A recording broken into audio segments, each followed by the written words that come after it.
Hello dear students, welcome to my YouTube channel English Hospital 24 and my Facebook page English Education.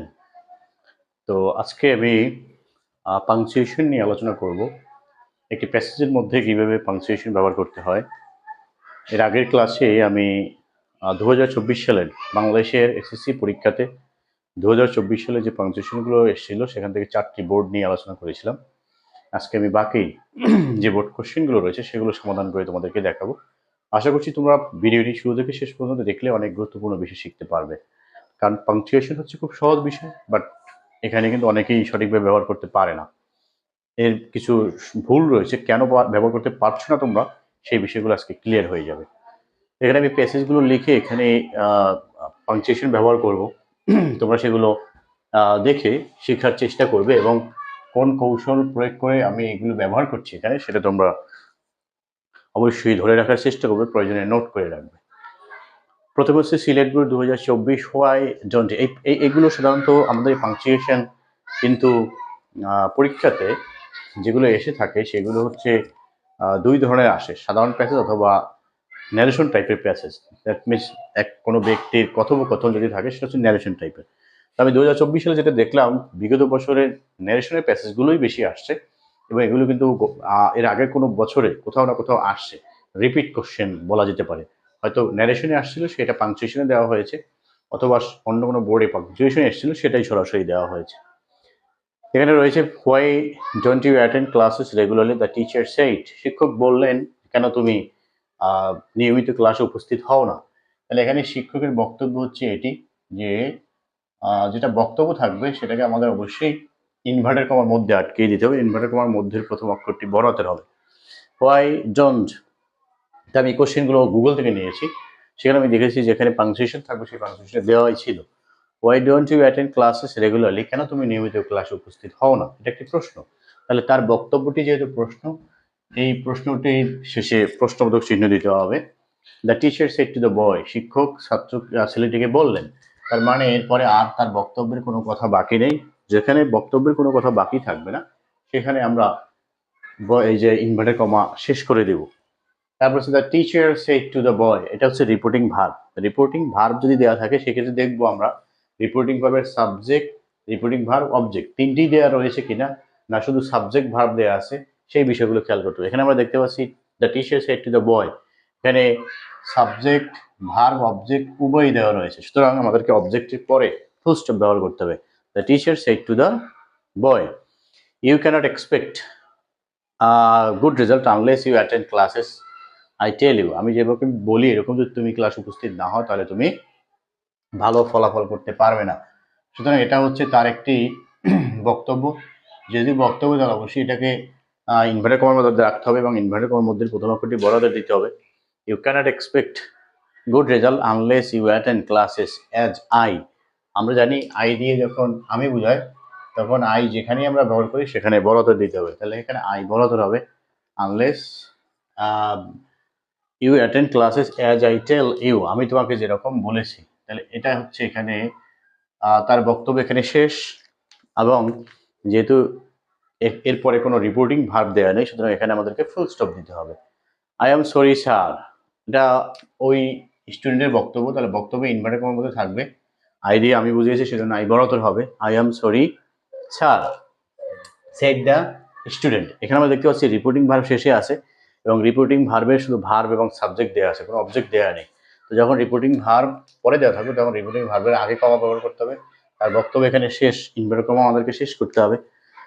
Sir, এটা সম্বোধন করেছে, সম্বোধন শব্দ যদি সম্বোধন সূচক শব্দ যদি সেন্টেন্সের শেষে থাকে তাহলে সম্বোধন সূচক শব্দের আগে কমা ব্যবহার করতে হয়, আর যদি সম্বোধন সূচক শব্দটি শুরুতে থাকে তাহলে সম্বোধন সূচক শব্দের পরে ব্যবহার করতে। দ্যাট মিনস অ্যাড্রেসিং ওয়ার্ড যখন শুরুতে থাকে তখন অ্যাড্রেসিং ওয়ার্ডের পরে কমা, আর অ্যাড্রেসিং ওয়ার্ড যদি শেষে থাকে তাহলে তার আগে কমা। এবং এখানে কমা ব্যবহার করেছে এই জন্য যেহেতু রিপোর্টিং ভার্বটি শেষে দেওয়া রয়েছে, সেজন্য রিপোর্টিং ভার্ব শেষে দেওয়া থাকলে তার আগে কমা ব্যবহার করতে হয়। আই এম সরি স্যার, আমরা যেখানে যেখানে পাংচুয়েশন ইউজ করেছি সেখানে একটু মার্ক করে দিলাম যাতে তোমাদের বুঝতে সুবিধা হয়। ওকে, তারপরে যে I am sorry sir said the student, তাহলে আমাদের রিপোর্টিং ভার্ব যদি শেষে আসে এবং রিপোর্টিং ভার্বের সাবজেক্টে বা আর কোনো কিছু নেই সুতরাং এখানে আমাদেরকে ফুল স্টপ ব্যবহার করতে হবে। রিপিটিং ভার্বের সাবজেক্ট ভার্ব অবজেক্ট যদি সম্পূর্ণ দেওয়া থাকে তাহলে তার শেষে গিয়ে ফুল স্টপ, যেটাই থাকুক রিপিটিং ভার্ব অংশের শেষে গিয়ে আমাদেরকে ফুল স্টপ দিতে হবে। তো এই হচ্ছে আমাদের সিলেট বোর্ড 2024 সালে যেটি আসছে সেটা। পরেরটি হচ্ছে যশোর বোর্ড 2014। যশোর বোর্ডে যেটা আসছে 2024 সালে, won't you go to school today, আজকে তুমি স্কুলে যাবে না রাজু। রাজুকে সে সম্বোধন করে বলছে নাম ধরে যে তুমি কি আজকে স্কুলে যাবে না। তাহলে এটাও আমরা দেখতে পাচ্ছি বক্তব্য। তাহলে এখানেও আমাদেরকে ইনভার্টেড কমা রাখতে হবে এবং ইনভার্টেড কমার মধ্যে প্রথম অক্ষরটি বড় হাতে দিতে হবে যে won't you go to school today, আজ তুমি স্কুলে যাবে না রাজু। তাহলে মানুষের নাম যদি থাকে সেটা বড় হাতের হবে। তাহলে আমরা এখানে রাজুর আর বড় হাতের দিব। সে তাকে বলছে রাজু তুমি কি আজকে স্কুলে যাবে না। তাহলে এটা সে প্রশ্ন করেছে রাজুকে। তাহলে এই জায়গায় এসে আমাদেরকে প্রশ্ন চিহ্ন দিতে হবে, সেটা আমরা দিলাম প্রথমে। এটাই হলো তার বক্তব্য। তাহলে বক্তব্য যেহেতু শেষ তাহলে আমাদেরকে ইনভার্টেড কমা শেষ করতে হবে। হি সেড, সে বললো। তাহলে রিপোর্টিং ভার্বের এখানে সাবজেক্ট এবং রিপোর্টিং ভার্ব রয়েছে, সেই জন্য আমরা এখানে ফুল স্টপ ইউজ করবো। তাহলে won't you go to school today Raju. তাহলে আমরা দেখতে পাচ্ছি এর আগে যেমন ছিল সম্বোধনসূচক শব্দ, এই যে ছাড় শেষে ছিল, এখানেও তাকে সম্বোধন করেছে রাজু নামে, সে নাম ধরে বলেছে। তাহলে সেক্ষেত্রে আমাদেরকে সম্বোধনসূচক শব্দের আগে কমা দিতে হবে। তাহলে কমাটি আমরা ওই জায়গায় দিলাম যে won't you go to school today Raju. আমরা প্রশ্নবোধক চিহ্ন কিন্তু টুডের পরে দিব না, কারণ সম্বোধনসূচক শব্দ যদি থাকে তাহলে প্রশ্নবোধক চিহ্নটা এই সম্বোধনসূচক শব্দের শেষে ব্যবহার করতে হবে, কারণ এই সম্বোধনসূচক শব্দটি হচ্ছে এই সেন্টেন্সেরই অংশ। সেজন্য আমাদেরকে এখানে এই ইনভার্টেড কমার এমন জায়গায় ব্যবহার করতে হবে যেখানে এই সেন্টেন্সটির অংশটা শেষ হয়েছে, সেই জায়গায়। যদি আমরা অন্য জায়গায় ব্যবহার করি তাহলে কিন্তু হবে না। তাহলে won't you go to school today Raju, এখানে সম্বোধনসূচক ব্যবহার করেছে, সেই জন্য আমরা সম্বোধনসূচক শব্দের আগে আমরা পাংচুয়েশন দ্যাট মিনস কমা ব্যবহার করেছি। হি সেইড, সে বলল। হি মানে হচ্ছে ওর বাবা। That I feel feverish, I don't want to go to school. ও বলছে বাবাকে দ্যাট আমি আজকে জ্বর বোধ করছি, আমি স্কুলে যেতে চাচ্ছি না।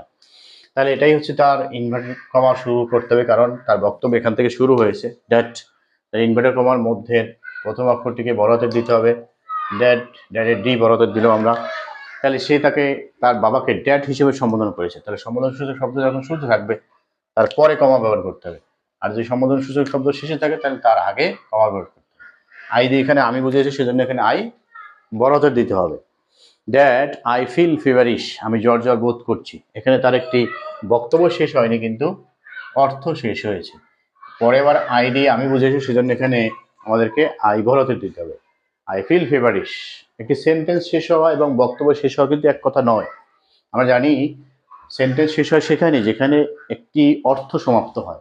তাহলে আমি জ্বর বোধ করছি, এই জায়গায় এসে একটি অর্থ সমাপ্ত হয়েছে, সুতরাং এখানে আমাদের সেন্টেন্স শেষ ফুল স্টপ ব্যবহার করতে হবে। ফুল স্টপ না দিয়ে আমরা প্রশ্ন চিহ্ন দিতে পারবো যদি প্রশ্ন করে, যদি বিশ্ব প্রকাশ করে তাহলে এক্সক্লামেটরি চিহ্ন দেবো, যেহেতু এখানে বিশ্ব প্রকাশ করেনি, প্রশ্ন করেছে, প্রশ্নও করেনি, সুতরাং প্রশ্ন এবং বিশ্ব যদি না বোঝায় অন্য সেন্টেন্সগুলোর ক্ষেত্রে ফুল স্টপ ব্যবহার করা হয়। আই ডোন্ট, এখানে আমরা দেখতে পাচ্ছি ডু নট, নটের এখানে আমাদের এনওটি ও এখানে নেই, সুতরাং যেখানে বর্ণ বাদ যাবে সেখানে আমাদেরকে অ্যাপোস্ট্রফি ইউজ করতে হবে। I don't want to go to school, আমি স্কুলে যেতে চাই না। তাহলে এই হচ্ছে তার বক্তব্য এখানে শেষ, এবং এখানে আমাদেরকে ইনভার্টেড কমাও শেষ করতে হবে যে I don't want to go to school, এবং এখানে আমাদেরকে ফুল স্টপ দিতে হবে, কারণ এরপরে কোনো রিপোর্টিং ভার্ব সে ব্যবহার করেনি। রিপোর্টিং ভার্ব ব্যবহার করলে আমরা কমা দিতাম, যেহেতু রিপোর্টিং ভার্ব নেই তাহলে আমাদের ফুল স্টপ দিতে হবে। ওকে টেক রেস্ট নাও সেইড হি, এটাই হচ্ছে তার বক্তব্য যে সে বলছে তাহলে এখন বিশ্রাম নাও। তাহলে ইনভার্টেড কমার মধ্যে প্রথম অক্ষরটি বড় হতে হবে এবং ওকে এরপরে কমা দিতে হবে, কারণ ওকে এটা হচ্ছে একটি অংশ, সংক্ষিপ্ত অংশ। ওকে, ইয়েস, নো, সরি এবং স্যার, এই যে এই অংশগুলোর পরে আমাদের কমা ব্যবহার করতে হয়, কারণ এটা হচ্ছে একটি সংক্ষিপ্ত অংশ। ওকে, ওকে টেক রেস্ট, তার টেক এখানে ছোট হাতের হবে, কারণ কমার পরে ছোট হাতের হয়, কিন্তু ফুল স্টপের পরে বড় হাতের হয়। ওকে টেক রেস্ট নাও, তার বক্তব্য শেষ হলো কোন জায়গায়, নাও। এইসব জায়গায় শিক্ষার্থীরা তোমরা ভুল করে থাকো যে অনেকে আছে টেক রেস্ট এখানে এসে ফুল স্টপ দিয়ে দেয়, নাউটাকে আলাদা করে ফেলে। বুঝতে হবে যে সেন্টেন্সের কতটুকু অংশ একত্রে রয়েছে সেই পর্যন্ত। তাহলে আমরা দেখতে পাচ্ছি রিপোর্টিং ভার্ব শেষে রয়েছে, যেহেতু রিপোর্টিং ভার্ব শেষে তাহলে আমাদেরকে এখানে কমা ব্যবহার করতে হবে, কারণ রিপোর্টিং ভার্ব যদি শেষে থাকে তাহলে তার আগে কমা ব্যবহার করতে হবে। সেইড হি, ওকে টেক রেস্ট নাও সেইড হি, সে বলল যে এখন তাহলে বিশ্রাম নাও। তাহলে আমরা কোথায় কোথায় পাংচুয়েশন ইউজ করেছি, আমার এখানে কালিটা একটু কমে গিয়েছে, সুতরাং সেটা বুঝতে একটু সমস্যা হতে পারে, সেজন্য। আবার সেইড হি একেবারে যেখানে শেষ, আমরা সেন্টেন্সের শেষ যেখানে, সেখানে আমরা ফুল স্টপ ব্যবহার করবো সেইড হি। আমাদের যদি রিপোর্টিং ভার্ব দেওয়া থাকে তাহলে রিপোর্টিং ভার্ব অংশের শেষে আমরা ফুল স্টপ ইউজ করবো। পরেরটা হচ্ছে Dinajpur board 2014, the man said to me, লোকটি আমাকে বলল। তাহলে যে কোনো সেন্টেন্স সেটা যদি রিপোর্টিং ভার্বের শুরু হোক অথবা রিপোর্টিং স্পিচে শুরু হোক, শুরুর প্রথম অক্ষরটি অবশ্যই বড়তর হবে, তাহলে দি এর এখানে টি বড়তর হবে। The man said to me, লোকটি আমাকে বলল। তাহলে আমরা দেখতে পাচ্ছি এই হচ্ছে সাবজেক্ট, রিপোর্টিং ভার্ব, তারপর হচ্ছে অবজেক্ট। যখন শুরুতে দেওয়া থাকবে তখন রিপোর্টিং ভার্বের পরে কমা ব্যবহার করতে হবে। এখন যদি কোনো জায়গায় শুধু সাবজেক্ট এবং রিপোর্টিং ভার্ব থাকে তাহলে তারপরে কমা, আর যদি সাবজেক্ট রিপোর্টিং ভার্ব তারপরে অবজেক্টও দেওয়া থাকে তাহলে অবজেক্টের পরে কমা ব্যবহার করতে হবে। এই জিনিসটা কিন্তু মনে রাখতে হবে, অবজেক্ট যদি থাকে। আমার ক্লাসে শিক্ষার্থীদের যখন পড়ানোর সময় আমি খেয়াল করি, তারা যেটা কাজটা করে, বলছি যে রিপোর্টিং ভার্বের পরে কমা বসবে, তারা এখানে কমা ব্যবহার করে দেয়। খেয়াল করতে হবে অবজেক্টও দেওয়া আছে কিনা, তাহলে সেই অবজেক্টের পরে কমা ব্যবহার করতে হবে। The man said to me, আমাকে বললো, এই হচ্ছে তার বক্তব্য। তার বক্তব্য যেখান থেকে শুরু হবে সেখানে আমাদেরকে অবশ্যই ইনভার্টেড কমা ব্যবহার করতে হবে। তাহলে এখানে হোয়ার থেকে শুরু হয়েছে যে তুমি আজকে কি কোথায় যাচ্ছ, হোয়ার আর ইউ গোয়িং, তুমি কোথায় যাচ্ছ। তাহলে যেহেতু এখান থেকে তার বক্তব্য শুরু, বক্তব্য যেখানে থাকবে ইনভার্টেড কমা দিয়ে আটকানো থাকবে এবং তার প্রথম অক্ষরটি বড় হাতের হবে। যে হোয়ার আর ইউ গোয়িং, তুমি কোথায় যাচ্ছ, এটা প্রশ্ন করেছে, প্রশ্ন করলে প্রশ্ন চিহ্ন দিতে হবে এবং তার বক্তব্য যদি এখানে শেষ, ইনভার্টেড কমাটি ওখানে শেষ করতে হবে। হোয়ার আর ইউ গোয়িং, কোথায় তুমি যাচ্ছ। I am going to varsity said I, আমি বললাম যে আমি ভার্সিটিতে যাচ্ছি। তাহলে এটাই হচ্ছে আমার বক্তব্য। তাহলে বক্তব্য শুরু যেখানে সেখানে ইনভার্টেড কমা দিতে হবে এবং তার মধ্যের প্রথম অক্ষরটি বড় হতে হবে। I am going to varsity said I, তাহলে যেহেতু এখানে আমার বক্তব্য শেষ, যেখানে বক্তব্য শেষ আমাদেরকে যে কাজটি করতে হবে সেখানে আমাদের ইনভার্টেড কমাও শেষ করতে হবে। সেইড আই, এখানে আই দিয়ে আমি বুঝেছি, সুতরাং আমাদেরকে ফুল স্টপ বড়তের অক্ষর দিতে হবে। সেইড আই বড়তের হবে এবং এটা হচ্ছে রিপোর্টিং ভার্বের সাবজেক্ট। তাহলে রিপোর্টিং ভার্বের সাবজেক্টের পরে আমাদেরকে ফুল স্টপ দিতে হবে। Said I. Did you go to school yesterday, গতকাল কি তুমি ভার্সিটিতে গিয়েছিলে। তাহলে এটা হচ্ছে বক্তব্য, তার বক্তব্যের আমাদেরকে ইনভার্টেড কমা রাখতে হবে এবং বক্তব্যের প্রথম অক্ষরটি বদল হবে। Did you go to varsity yesterday, এখানে প্রশ্ন করেছে, প্রশ্ন যেহেতু করেছে তার প্রশ্ন চিহ্ন দিতে হবে এবং বক্তব্য এখানে শেষ, ইনভার্টেড কমাও শেষ করতে হবে।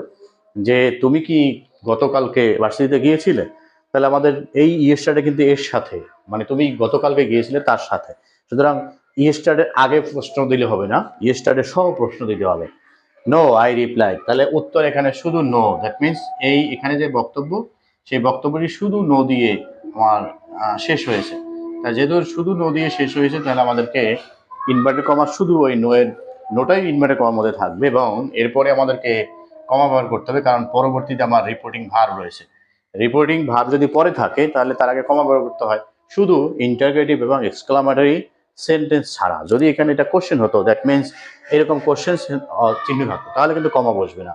শুধু দুইটা সেন্টেন্সের ক্ষেত্রে ইন্টারগ্রেটিভ এবং এক্সক্লামেটরি, এই দুইটা ছাড়া বাকি সবগুলোর ক্ষেত্রে এখানে কমা ব্যবহার করতে হবে। নো, তাহলে এইটুকু যেহেতু তার বক্তব্য, এই অংশটুকু শুধু এই নো, আর কোনো বক্তব্য সে এখানে দেয়নি, শুধু নোটাই আমরা ইনভার্টেড কমার মধ্যে রেখেছি এবং তারপরে আমরা কমা ব্যবহার করেছি।